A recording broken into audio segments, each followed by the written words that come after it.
e não esperar que o ano nos traga boas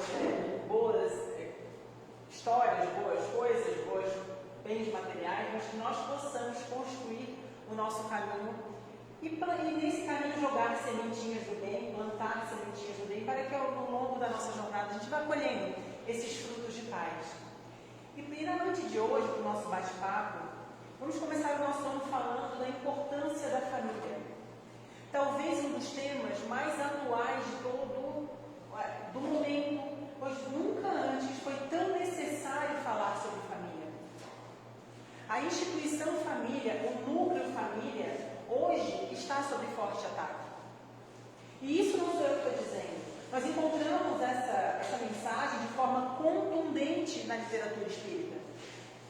Através de Joana de Ângeles, de Emmanuel, Hermínio, e por aí vai. Tantos espíritos amigos que vêm nos trazer mensagens consoladoras. E um dos grandes propósitos do Espiritismo para a humanidade é desenvolver os potenciais, as virtudes que o Criador deixou depositado dentro de cada um de nós. E para que nós possamos desenvolver essas virtudes, Deus nos fez o homem um ser social, para viver em sociedade. Quando nós falamos aqui, o homem tem o ser humano. O Criador nos fez para que nós possamos estar a todo momento convivendo com mais pessoas. E em sua infinita sabedoria, Deus quis que esse primeiro contato social começasse dentro de casa. É na família que nós temos o nosso primeiro e mais importante contato social. E quando nós falamos sobre família, o assunto por si só nos remete a muitas singularidades, a muitas particularidades. Por quê? Pois a família está em constante transformação. E mesmo diante de todas as mudanças, de todas as transformações pelas quais a família passa, ela nunca deixou e nunca deixará de ser a base estruturante do nosso progresso. A família é a nossa base, é a base da sociedade. E sobre esse assunto, lá na questão 774 do Livro dos Espíritos, Kardec pergunta assim: há pessoas que, do fato de os animais, ao cabo de certo tempo, abandonarem suas crias, deduzem não serem os laços de família entre os homens mais do que resultado dos costumes sociais e não efeito de uma lei da natureza. Que devemos pensar a esse respeito? E os espíritos respondem assim: diverso dos animais é o destino do homem. Por que então quererem identificá-lo com estes? Há no homem alguma coisa mais além das necessidades físicas, a necessidade de progredir. Os laços sociais são necessários ao progresso e os laços de família mais apertados tornam os primeiros. Eis porque os segundos constituem uma lei da natureza. Quis Deus que por essa forma os homens aprendessem a amar-se como irmãos. Qual a mensagem que os espíritos nos trazem com essa questão? Nós podemos aqui discutir essa questão aqui a noite inteira, mas para o nosso bate-papo da noite, que é pela vida em sociedade que eu me aperfeiçoo, que é pela vida em sociedade que eu consigo identificar o bem e o mal que está dentro de mim. E isso já dizia Aristóteles, que sem o contato social não haveria progresso social, não haveria progresso pessoal. Eu sozinha, reclusa lá no meio do mato, sem contato com ninguém, eu não teria o meu progresso completo. Por quê? Porque sozinha eu não consigo identificar o que está em mim. Emmanuel fala muito sobre isso, que nós somos espelhos um do outro.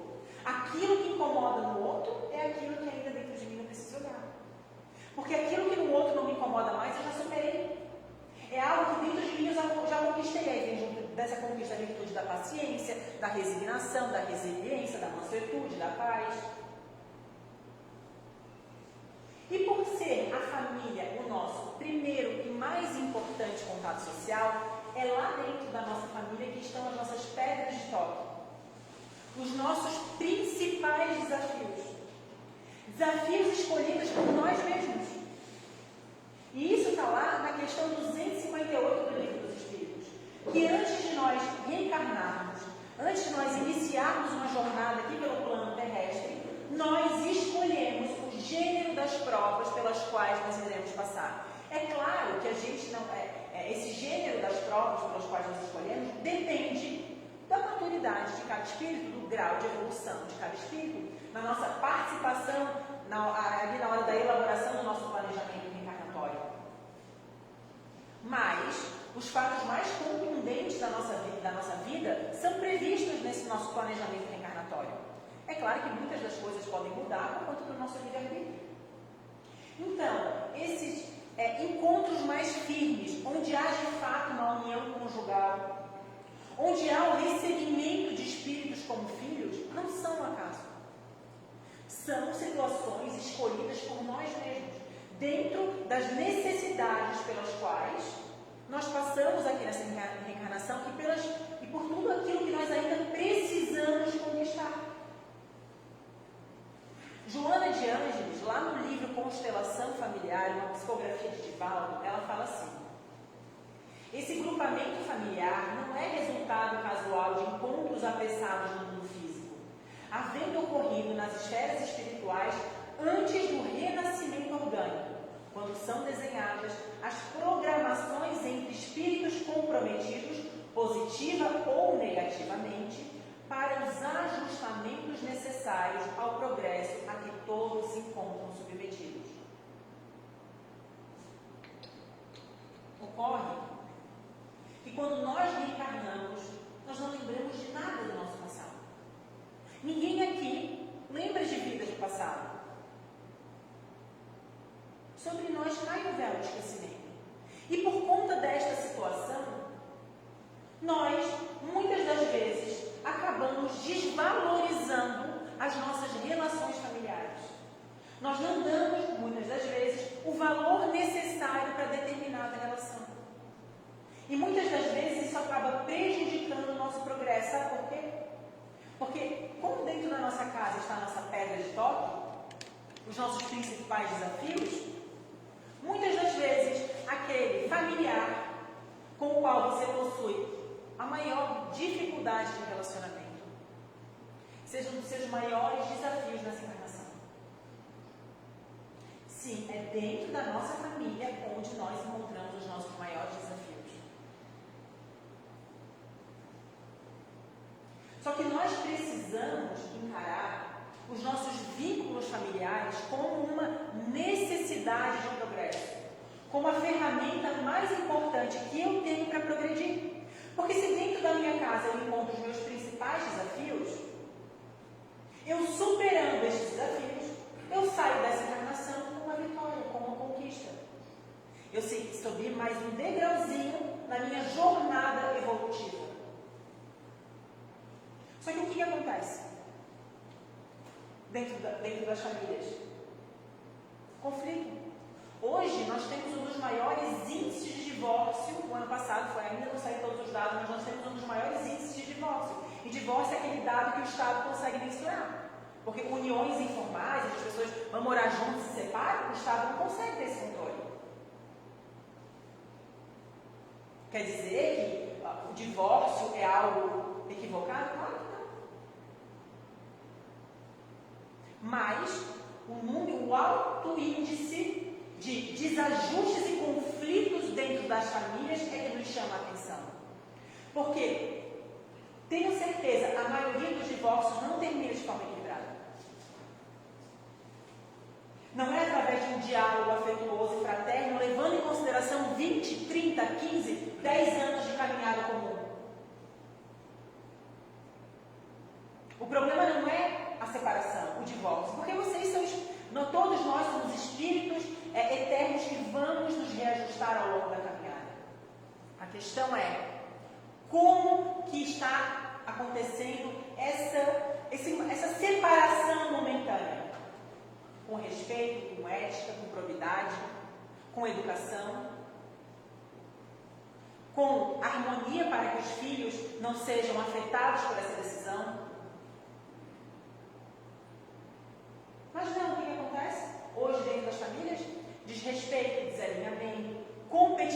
competitividade, egoísmo, falta de educação, falta de parceria. Muitas poderiam ser as explicações por que isso acontece. Poderiam ser por problemas financeiros, por desalinhamentos psicológicos, por desalinhamentos afetivos, emocionais, por desequilíbrios psicológicos. Mas um deles que a gente poderia trazer aqui para a nossa reflexão é a proximidade, a intimidade. O compartilhamento do espaço, dividir a rotina com outra pessoa faz com que eu viva sem máscaras. Eu sou exatamente como eu sou dentro da minha casa. Eu não preciso usar máscaras e ser polido muitas das vezes como eu sou com pessoas estranhas. Só que essa espontaneidade, ela tem duas faces. Uma delas, o que quer dizer? Eu sou mais espontâneo, eu sou alegre, eu sei respeitar o espaço do outro, assim como o outro respeita meu espaço. Tudo bem. Mas essa espontaneidade tem outra face. É quando eu não respeito o limite do outro. É quando eu passo a invadir o espaço do outro. E eu vou combinar uma coisa com vocês essa noite. Vamos trazer a responsabilidade para nós. Pelo menos essa noite. Como eu posso ser melhor? Como eu posso contribuir para a minha família, que é o meu mundo, ser melhor? Porque é muito fácil a gente sentar e falar, não, mas a culpa é do outro, que é o outro que tem que melhorar, é o outro que precisa fazer isso, é o outro que precisa fazer aquilo. Só que quando eu estou apontando para o outro, quantos dedos estão apontando para mim? Então que nós possamos ter essa reflexão. Porque a mudança que eu quero no mundo, a mudança que eu quero no outro, começa em mim. Isso não é clichê, é verdade. A transformação é de dentro para fora. Porque quando eu conquisto a minha paz interior, a minha robustez moral, o que vem de fora não me abala. E eu ainda consigo ser um ponto de luz naquele núcleo familiar e contribuir nos serviços de Jesus.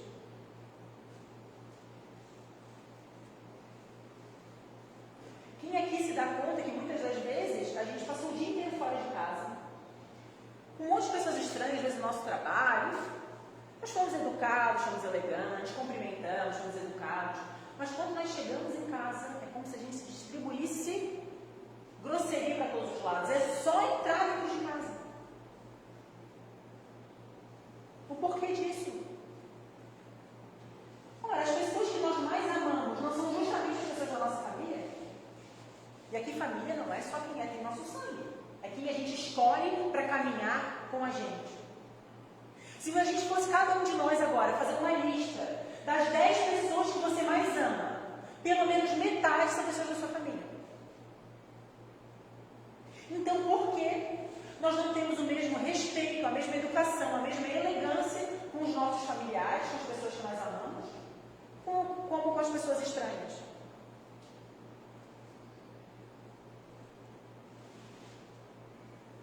Mas não.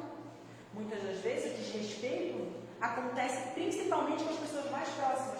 Aí a gente volta lá para as duas faces da espontaneidade. Só que de nada adianta nós sermos polidos, educados e elegantes fora de casa, se dentro da nossa casa nós distribuímos grosseria. Pode ser que num momento de estresse, num momento complicado que a gente teve um dia difícil, a gente acabe perdendo um pouco a linha. A rotina não é fácil. Mas isso ser uma característica e ser uma rotina de grosseria, daí não dá. Se é lá dentro que eu tenho meu maior desafio, então é lá dentro que eu tenho as minhas principais conquistas. Porque o convívio familiar é um pequenino exemplo do que nos espera. Porque nós vamos viver em sociedade por toda a eternidade. Alguém aqui já leu algum livro da literatura espírita, onde o espírito sai sozinho em missão, ele organiza sozinho a missão, ele que vai resgatar sozinho os espíritos, ele que organiza tudo sozinho? Eu nunca vi. Nunca vi, pelo menos. O que eles estão sempre? Em equipes, em grupos, trabalhando em comunidades. A nossa família é a nossa comunidade. Quando um bebezinho nasce e olha para o seu pai e para sua mãe, para sua mãe e para sua mãe, para o seu pai e para o seu pai, para a família que também não tem sexo. Para quem que é aquela criança ali? O que aqueles pais são para aquela criança?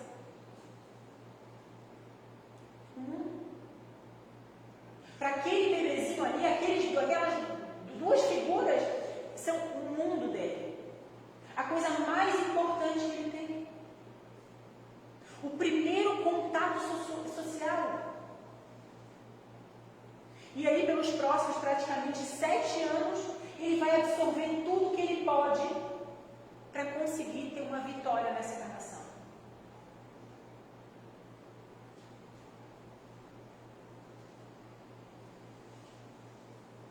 E mais, nós espíritas sabemos que a família ela é formada por laços de espíritos que se amam e que decidem reencarnar juntos, claro, por toda uma arquitetura, podemos dizer assim, da administração espiritual, que decidem nascer juntos para se ajudarem e, claro, pelos laços de amor que os unem, mas também é formada por laços de espíritos que têm problemas passados no pretérito e que justamente nasceram na mesma família para que possam reajustar esses problemas que aconteceram em vidas passadas.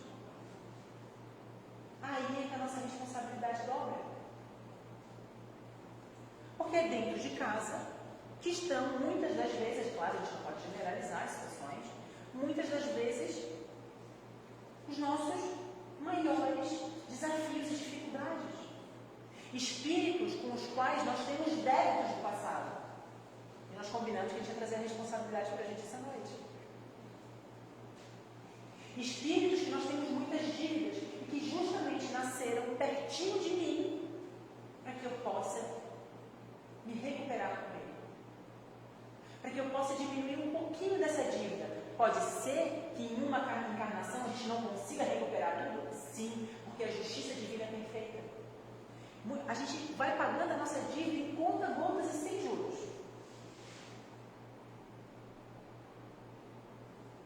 Então a paciência também é uma virtude que precisa ser desenvolvida dentro da nossa casa. Olha só o que nós encontramos lá no Evangelho segundo o Espiritismo, no capítulo 4, que fala exatamente sobre isso. Que encarnam numa mesma família, sobretudo como parentes próximos, são, as mais das vezes, espíritos simpáticos ligados por anteriores relações que se expressam por uma afeição recíproca na vida terrena. Mas também pode acontecer que sejam completamente estranhos uns aos outros esses espíritos, afastados entre si por antipatias igualmente anteriores, que se traduzem na Terra por um mútuo antagonismo, que aí lhes serve de provação. Ou seja, cada um de nós tem exatamente a família que precisa. Ninguém aqui nasceu na família errada. Ninguém nasceu no endereço errado. Apesar de a gente ouvir isso com frequência. Eu trabalho há mais de 10 anos com famílias.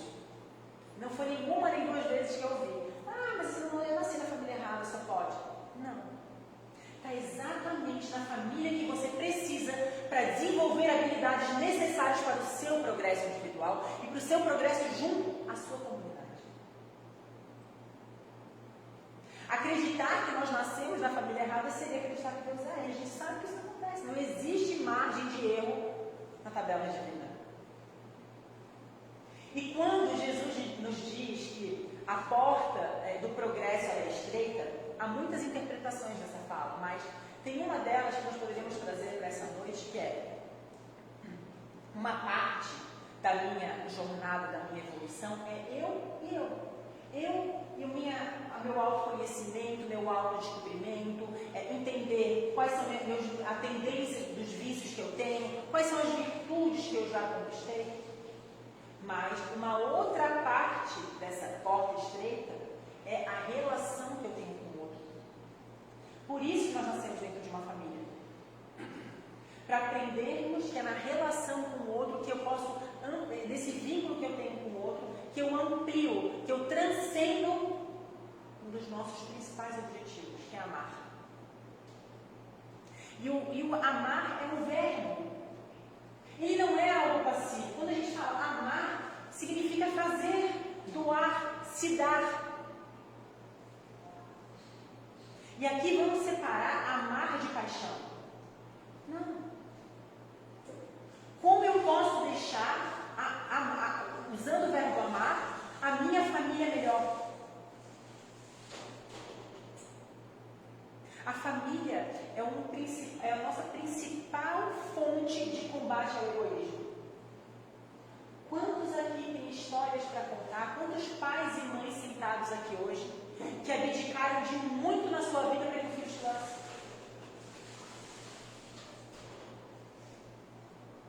Que deixaram quantas conquistas materiais para investir naquele espírito que recebeu como filho? Isso não é combater o egoísmo? Quantos pais aqui deixariam de comer, quantas mães para que o filho comesse? E quantas histórias nós temos assim? Aquela história da mamãe era sempre a última a comer para ver se sobrava.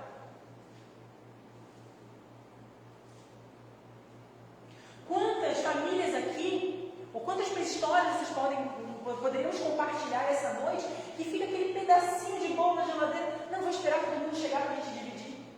Isso não é combater o egoísmo? Um pai ou uma mãe que deixa de fazer algo para si, para dar para o outro? Olha só a educação divina.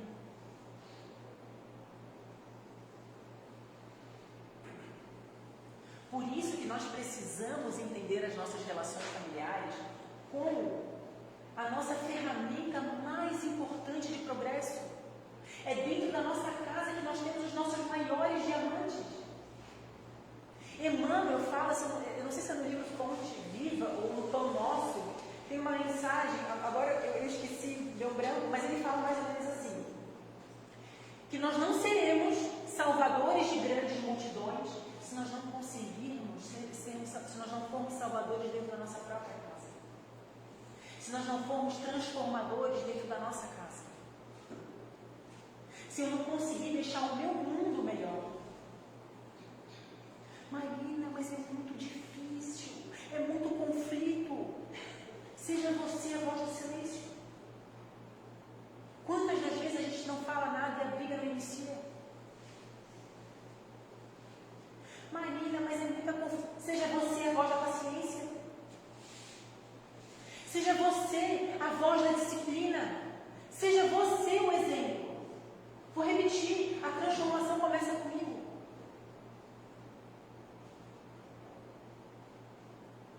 Quando a gente tem essa reflexão, nós trazemos essa reflexão para o nosso coração, nós saímos da posição de vítima e nós nos colocamos numa posição ativa. Eu sou responsável pela minha mudança. Eu sou responsável pelas minhas conquistas. E quando eu me coloco em movimento no caminho do bem, eu sou exemplo. Porque se eu falar assim para o filho, não toma coca, aí eu vou, abro a coca e tomo. O que ele vai fazer? O que eu estou fazendo?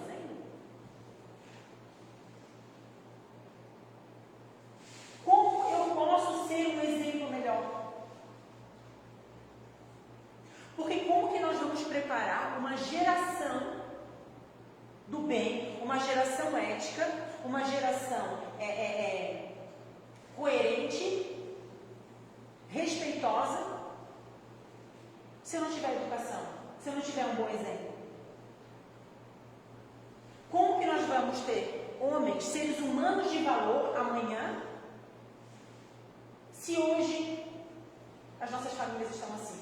Se nós fôssemos agora abrir aqui os principais noticiários da semana, nós íamos encontrar só notícia feliz, não é?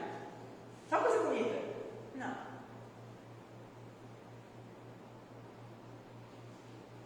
Por que a sociedade está assim? A sociedade não é reflexo da família também? A família não é a base da sociedade? Se a sociedade está caótica da forma como está, para onde que nós devemos olhar? Onde que nós devemos investir o nosso tempo? A família é a instituição mais antiga da sociedade. Ela vai mudar, mas ela não vai acabar. Estamos sob forte ataque? Estamos. A gente recebe a todo momento, ele trabalha em mesas mediúnicas, sabe disso? A todo momento recebemos mensagens de espíritos de baixa vibração sobre isso.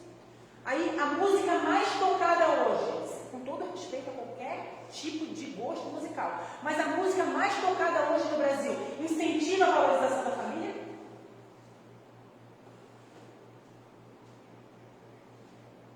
A cultura também é reflexo nosso. O que os nossos filhos e netos estão consumindo? Fica aqui a reflexão. E cada um toma no seu coração aquilo que faz sentido. Né? O próprio Kardec fala disso, questione.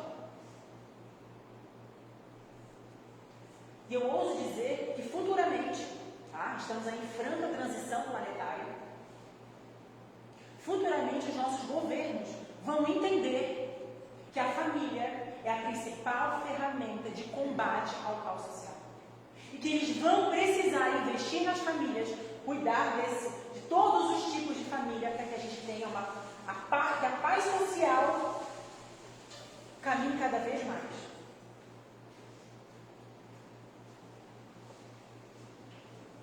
E com isso, meus amigos e minhas amigas, nós compreendemos que é dentro da família que nós encontramos Jesus. Se a família é uma ferramenta que combate o egoísmo, ela é a instituição mais segura que nós temos para o nosso desenvolvimento. É a instituição mais segura que nós conseguimos encontrar o Evangelho de Jesus dentro da nossa casa. Amar uns aos outros. Um amor de pai e mãe. Não é o ensino disso? Um pouquinho só, uma parcela do que é o amor de Deus com a gente. Nós vamos ser verdadeiros cristãos quando nós somos caridosos dentro da nossa casa, quando nós somos humildes, menos egoístas, menos competitivos. Em vez de cada um puxar a corda por cada um para um lado, parece uma competição, vamos puxar juntos.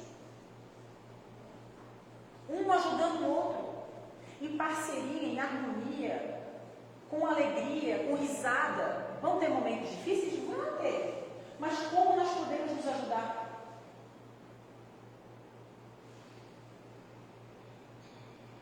Há quanto tempo nós caminhamos juntos? Hoje, em tempos de relações líquidas, de relações difíceis, o quão valoroso é ter pessoas caminhando do nosso lado. E é por isso que nós somos seres sociais, para aprendermos a viver nessa sociedade, principalmente, que é a nossa família. Porque ninguém aqui vai evoluir sozinho. E são daquelas pessoas que nós temos as maiores dificuldades de convivência e de relacionamento, que virão as nossas principais, os nossos mais importantes ensinos do Evangelho de Jesus. As nossas principais lições acontecem com aquelas pessoas que nós temos a maior dificuldade de convivência. Então, enxergar no outro aquele que faz parte do meu dia a dia, aquele que corre comigo todos os dias, que é alguém que vai me ajudar a ser melhor. Quando eu consigo enxergar isso no outro, muita coisa muda dentro de nós. Que eu começo a dar valor para aquela relação e às vezes tudo muda, porque às vezes é o meu olhar que está corrompido para aquilo, é meu olhar que está cansado, é meu olhar que já está com vícios, já não aguento mais a situação. Mas se a gente trocar a lente, e se nós limparmos às vezes a lente que está suja? Então, minhas irmãs e meus irmãos, que eu passei aqui já uns 3 minutos, nós possamos olhar para a nossa casa como um templo de amor, um templo de respeito, um templo de educação. E quando nós falamos em templo de educação, a educação aqui ela precisa ser compreendida no seu mais amplo sentido. Não só educação intelectual, que é muito importante, educação moral, que é muito importante, mas, sobretudo, educação espiritual. E ela começa dentro da nossa casa. Principalmente com o Evangelho no lar. Ninguém precisa responder, mas quem é que está fazendo o Evangelho dentro da semana? Se nós soubéssemos a luz que se acende na nossa casa quando nós fazemos o Evangelho não com dogmas e técnicas, mas com o nosso coração, a proteção e o convite que nós fazemos aos bons espíritos, nós nunca mais deixaríamos de fazer. Nós temos todas as ferramentas para fazer um ano diferente na nossa família, mas a escolha fica com cada um. Muito obrigada, que Jesus esteja na casa de cada um de vocês sempre. Nós é que te agradecemos, Marina, possas muitas e muitas vezes